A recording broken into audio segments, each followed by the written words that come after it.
नमस्कार, 9 बजे 9 रिपोर्टर में आपका स्वागत है और मैं हूं आपके साथ शिवम द्विवेदी। छठ पर्व के दिन वाराणसी में बड़ा ट्रेन हादसा टल गया, जहां यहां पर स्वतंत्रता सेनानी एक्सप्रेस और एक त्यौहार एक्सप्रेस आपस में टकराने से बच गई। लोको पायलट की सूझबूझ ने छठ पर्व के दिन ये बड़ा हादसा टाल दिया है। इसकी जानकारी जब विभाग के उच्च अधिकारियों को हुई तो हड़कंप मच गया। दरअसल नई दिल्ली से जयनगर जाने वाली स्वतंत्रता सेनानी एक्सप्रेस चैन पुलिंग के कारण फॉलिंग मार्क के पहले ही रुक गई, जिससे उसका पीछे का हिस्सा क्रॉसिंग के पार रह गया। इसी दौरान प्लेटफॉर्म क्रमांक 3 से वाराणसी जंक्शन के प्लेटफॉर्म क्रमांक 3 से बिलासपुर और अयोध्या धाम त्योहार स्पेशल को रवाना कर दिया गया।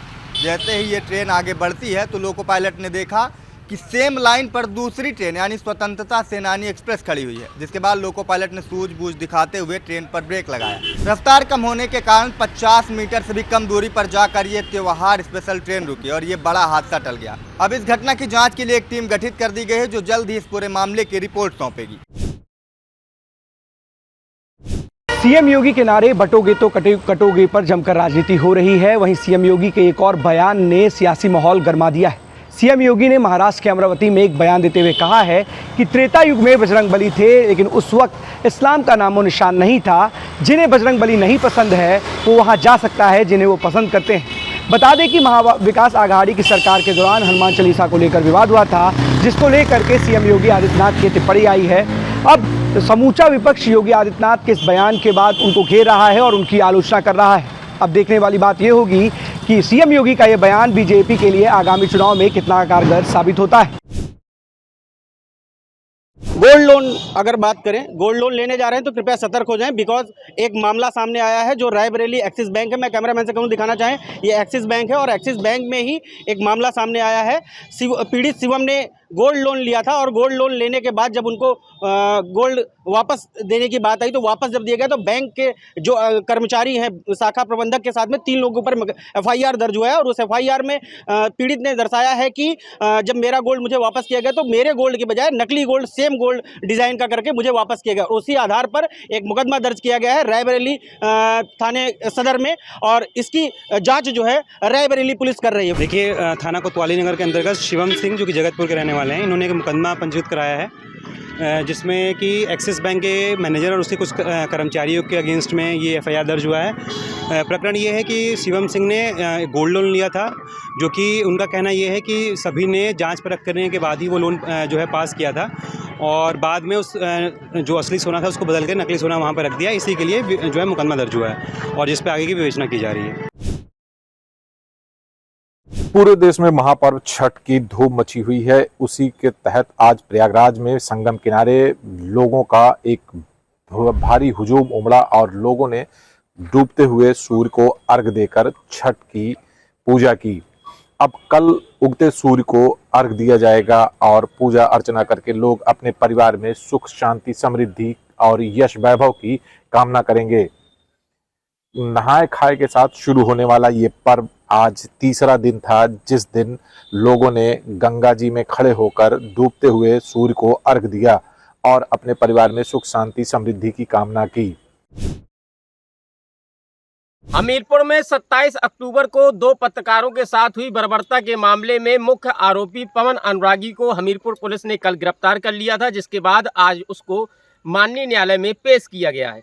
आपको बता दें कि 27 अक्टूबर को 2 पत्रकारों के साथ पवन अनुरागी, जो वर्तमान सरीला से भाजपा का चेयरमैन है, और उनके गुर्गों के साथ मिलकर के उसने बुरी तरीके से बर्बरता की थी, जिस पर पत्रकारों को 3 घंटे तक बंधक बना करके उनके साथ मारपीट की गई थी। साथ ही उनका नग्न अवस्था में वीडियो भी बनाए गए थे, जिसके बाद सपा प्रमुख अखिलेश यादव ने ट्वीट कर भाजपा पर निशाना साधा था। और उसके बाद जब ये मामला हाईलाइट दिखा तो भाजपा ने पवन अनुरागी चेयरमैन को निष्कासित कर दिया। निष्कासित करने के बाद 4 घंटे बाद ही हमीरपुर पुलिस ने भाजपा चेयरमैन पवन अनुरागी को गिरफ्तार कर लिया, जिसके बाद उसको आज माननीय न्यायालय में पेश किया गया है।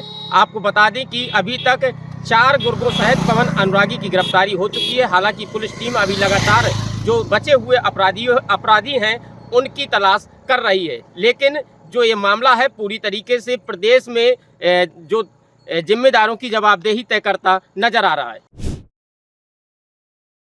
पीलीभीत के थाना अमरिया क्षेत्र से एक दिल दहलाने वाला मामला सामने आया है। आपको बता दें, जहां पर एक युवती ने थाने में शिकायत की थी कि आसिफ नाम के युवक ने उसके साथ शारीरिक संबंध बनाए हैं। शारीरिक संबंध बनाने के बाद उसे शादी का झांसा दिया है। युवती ने यह भी बताया कि लगभग 9-10 महीने से वो लगातार शारीरिक संबंध बना रहा था। इसको लेकर उसने कई बार उसे प्रताड़ित भी किया।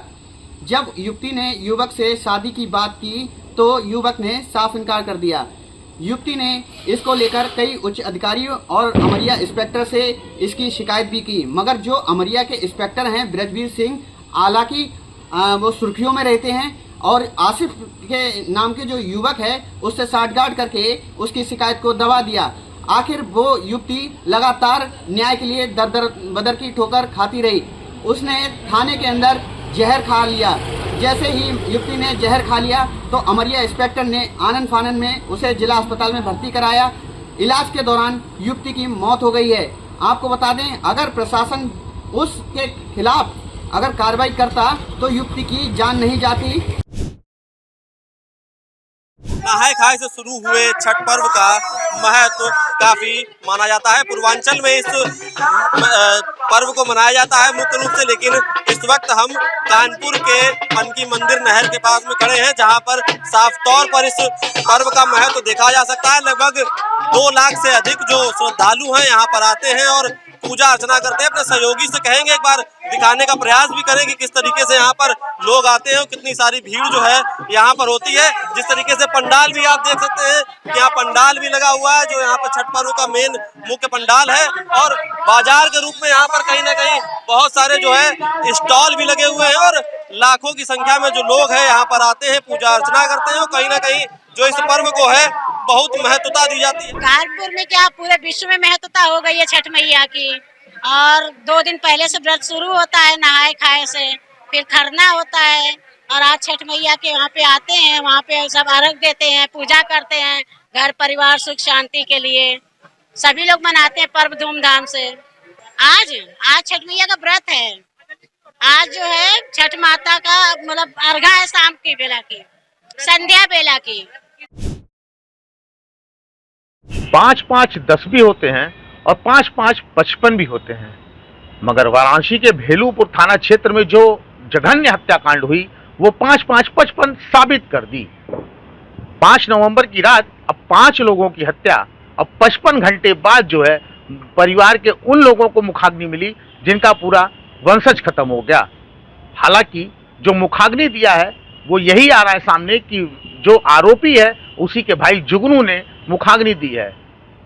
मौके पे राजेंद्र की मां भी मौजूद थी और खूब रोई। हालांकि पुलिस की बात अगर कर रहे हैं तो पुलिस के हाथ अभी भी इस हत्याकांड से खाली हैं। सूत्रों से यह जरूर जानकारी मिली है कि जो बिक्की का मोबाइल नंबर बैंक अकाउंट से मिला है वो 8 महीना पहले ही किसी और के नाम से अलॉट हो चुका है। बुलंदशहर पुलिस की बदमाशों के साथ मुठभेड़ जारी है।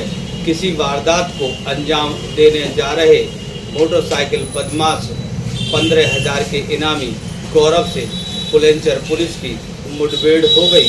मुठभेड़ में दोनों तरफ से चली फायरिंग में एक बदमाश गौरव के पैर में गोली लगी जिससे वह घायल हो गया, लेकिन उसका साथी मौके का फायदा उठाकर फरार हो गया। बुलंदशहर पुलिस ने घायल बदमाश को इलाज के लिए जिला अस्पताल में भर्ती कराया है और बदमाश के पास से भारी मात्रा में कारतूस और तमंचा बरामद किया है और पुलिस फरार बदमाश की तलाश में जुटी है। तो 9 बजे 9 रिपोर्टर में आज के लिए बस इतना ही। कल फिर होगी मुलाकात रात 9 बजे 9 बड़ी खबरों के साथ। तब तक के लिए हमें दीजिए इजाज़त। नमस्कार।